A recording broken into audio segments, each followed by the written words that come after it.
Mr. Mutai, the law requires that the IBC deploy the use of technology progressively.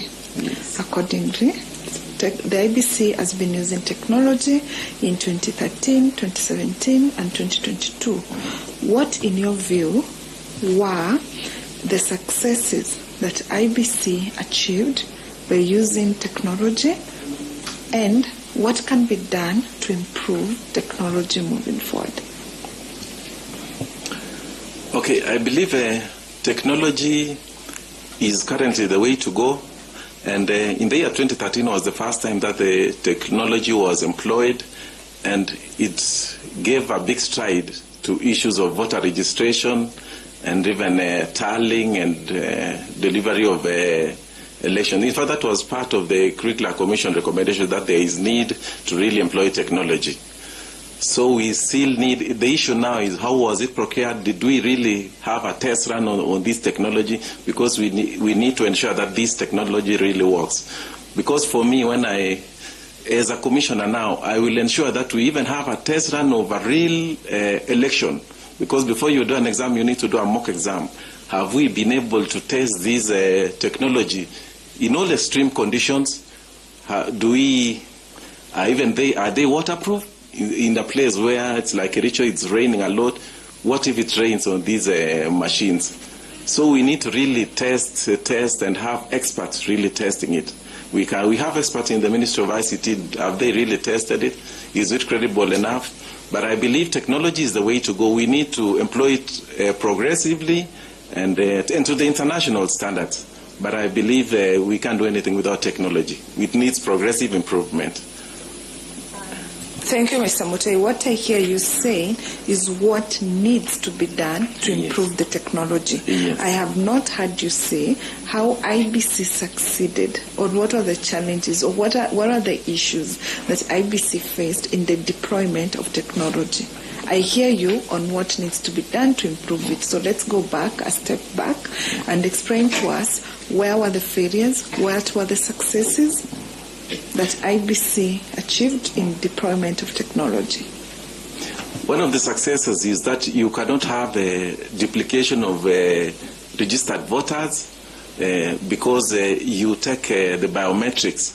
So it only deals with the fingerprints, so that is where you cannot duplicate.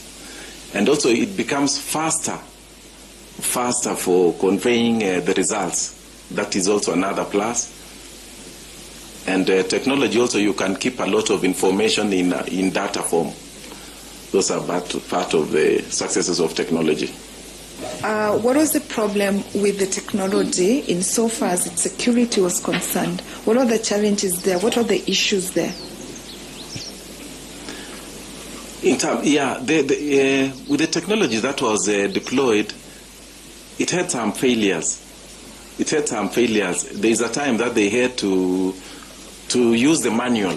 It had some failures, breakdowns, which had to really make the official to revert back to manual. Yes. What are the issues on its security? How safe was the system, for example? Any idea? No, I have no idea, because I think I've never been able to, I have never worked with IBC, and I believe I'll be the fresh face in IBC as a commissioner, but at least what I understand or what I've gotten to know is that there has to be, in technology, there has to be security levels. There has to be kind of security levels.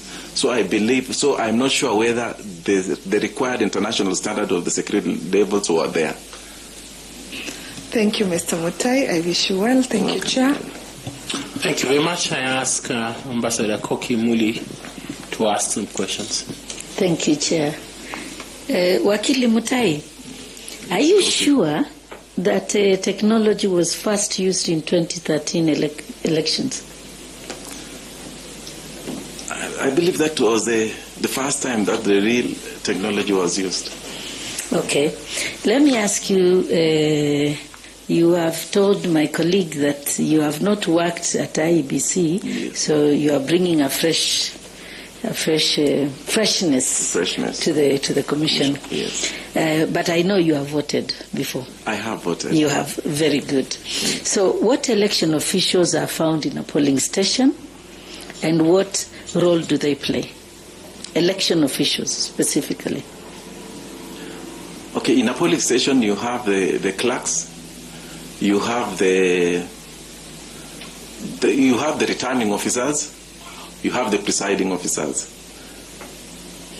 How many are they, the ones that work for IEBC at the polling station? They are around 10 to 14. Yes. So what do they do? Some of them, when you get to the polling station, mm-hmm. you are received, you are identified. They check at the registry. They check at the register whether your name is there. Mm-hmm. Then they check your